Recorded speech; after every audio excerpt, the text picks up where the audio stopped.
मेरठ की एक साफ सुथरी बस्ती में मीनू का एक छोटा सा कमरा था जो कि पूर्ण रूप से व्यवस्थित था।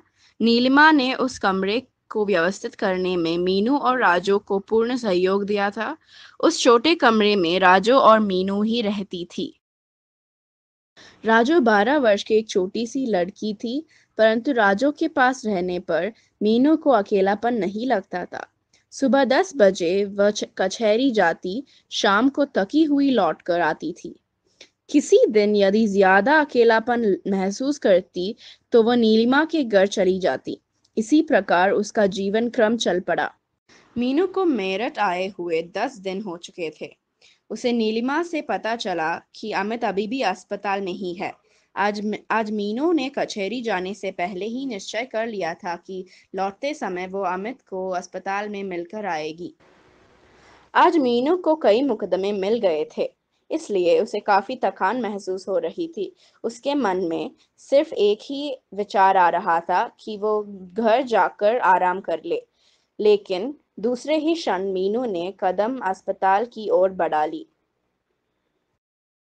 मीनू ने अमित के कमरे में प्रवेश किया तो देखा कि अमित अपने पलंग पर लेटा हुआ अपनी माँ से बातें कर रहा था। मीनू को देखकर उन्होंने उसे प्रेम पूर्वक बैठाया। उसे देखकर अमित के मुरझाए चेहरे पर भी खुशी की लहर दौड़ाई। तभी अमित की माँ ने मीनू से पूछा, मीनू, तुम्हारी वकालत की पढ़ाई तो पूरी हो गई है ना?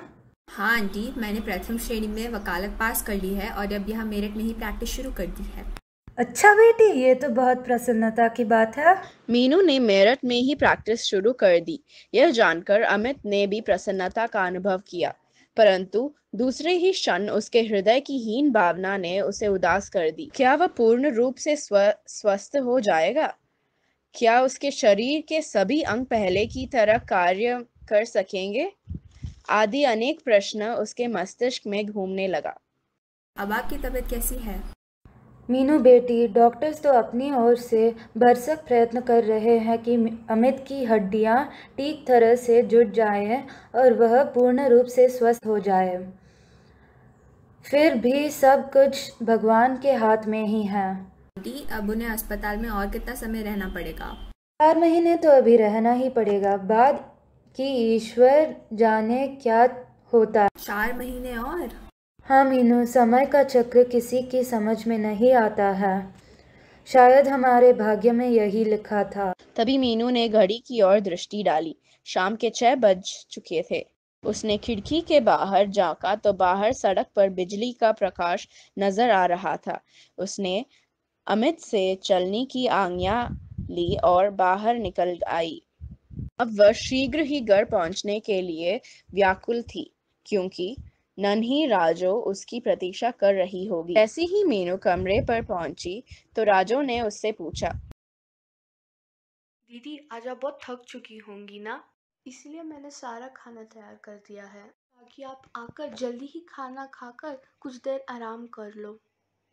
राजो, तुम मेरा बहुत ध्यान रखती हो।